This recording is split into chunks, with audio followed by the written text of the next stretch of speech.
சபரிமலை யாத்திரைக்கு குருசாமி கட்டிட்டாரு இருமுடி கட்டு.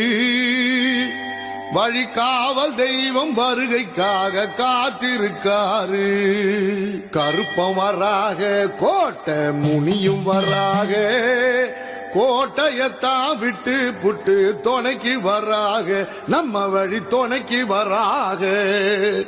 எதிர்த்து நிற்கும் முடிச்சுகளை முடிச்சு வைப்பாக.